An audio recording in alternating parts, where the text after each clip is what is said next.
Assalamualaikum warahmatullahi wabarakatuh. Bersyukur kepada Allah dengan mengucapkan Alhamdulillahi Rabbil Alamin. Bersalawat kepada baginda Rasulullah Muhammad Sallallahu Alaihi Wasallam dengan mengucapkan Allahumma sholli ala Sayyidina Muhammad wa ala ali Sayyidina Muhammad. Ma'asyiral muslimin di mana saja berada, hari ini tanggal 14 Syawal 1442 Hijriah dari Bikokoro, Desa Lonjoboko, Kecamatan Parangloy, kilometer 61 jurusan Malino, Kabupaten Goa, di kompleks Masjid dan Pondok Tahfiz Nurul Ilmi Bikokoro. Saya ingin berbagi pesan-pesan kebaikan. Ma'asyiral muslimin,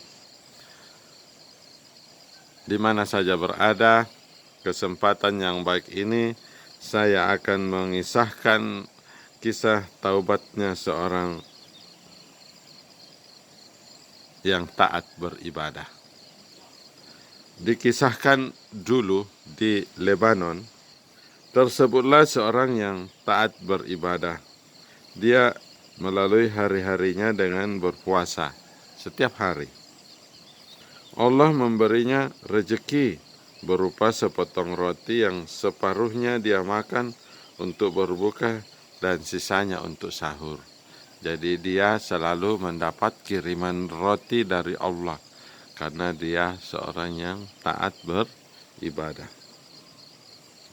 Seperti biasa satu malam dia menunggu, tetapi roti tak kunjung datang. Jadi pada hari itu roti tidak datang. Sesaat dia bersabar, tetapi tetap saja tak ada tanda-tanda kedatangan roti yang ditunggu-tunggunya itu. Beberapa waktu berlalu, tetap saja tak ada kabar berita. Akhirnya dia memutuskan untuk turun gunung. Jadi setelah menunggu, dia tidak dibawakan roti lagi oleh Allah Tabarak, maka dia turun gunung karena merasa lapar. Di dekat sana terdapat sebuah dusun yang dihuni oleh masyarakat yang semuanya Nasrani dan penyembah berhala. Di dusun tersebut, dia langsung menuju ke pintu sebuah rumah serta mengetuk pintunya. Muncul seorang kakek pemilik rumah dan penyembah berhala membuka pintu. Orang yang taat beribadah menunjukkan tanda-tanda bahwa dirinya dalam keadaan lapar. Orang tua itu lalu masuk ke dalam dan membawa 2 potong roti untuk kemudian diberikan kepadanya. Jadi dia dapat roti, ma'asyiral muslimin, dari si kakek penyembah berhala itu. Orang yang taat beribadah tersebut kembali ke tempatnya. Jadi dia mau kembali ke tempatnya. Di depan pintu orang tua tadi terdapat seekor anjing yang menjaga rumah tersebut. Jadi ada anjingnya ini, kakek-kakek. Begitu matanya menatap orang yang taat beribadah itu, langsung saja ia mengikutinya dan mulai menggonggong serta menggigit ujung bajunya. Jadi anjing ini tiba-tiba berubah menjadi galak dan menggigit ujung baju si orang yang taat beribadah itu. Karena ketakutan, orang itu melemparkan sepotong roti. Anjing itu pun menggigit dan memakannya. Setelah habis, anjing itu masih saja menggonggong dan mengikutinya. Akhirnya, roti kedua pun diberikan kepada anjing itu. Setelah makan roti itu, masih saja anjing itu menggonggong dan mengikutinya.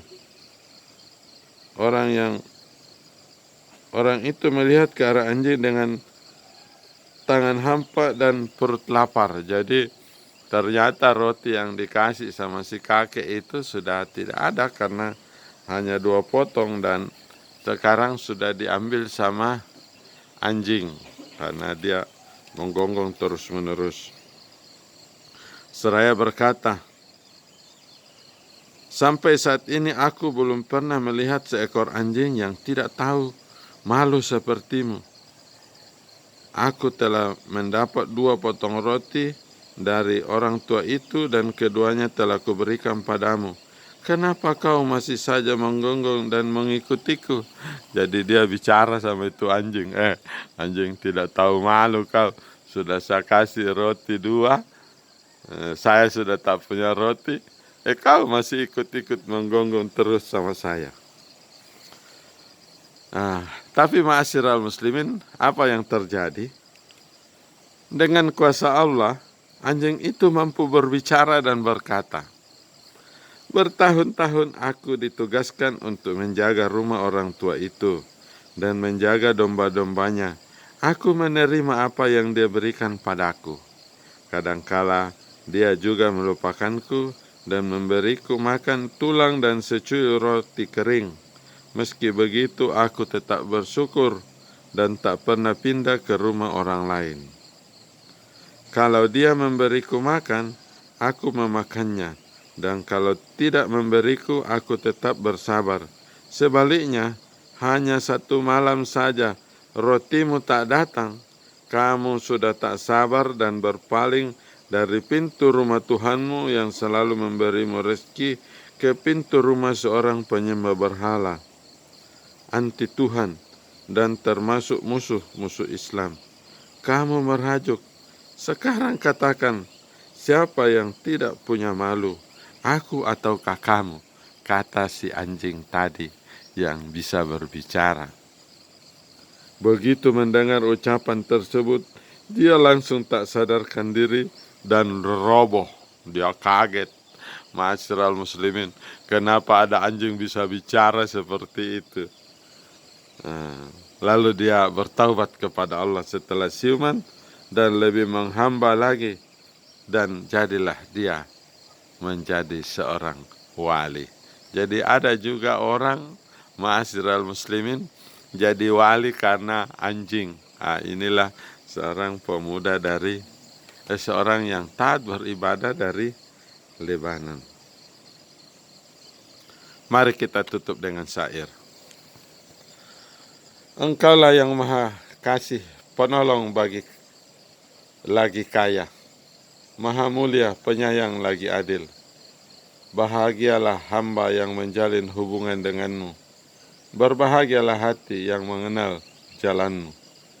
Janganlah kau usir si pengemis dari rumahmu, sehingga tiada lagi rintih dalam permadaniku. Kupuji kedudukan, kemuliaan, dan posisimu. Tiadalah kedudukan lebih tinggi daripada kedudukanmu. Kepanikan orang-orang yang panah menerima daulat. Kalau sang maharaja menguasai iklim keabadian, tebarlah naung di atas dedaunan, dan kurma rahmat tak terbatasmu.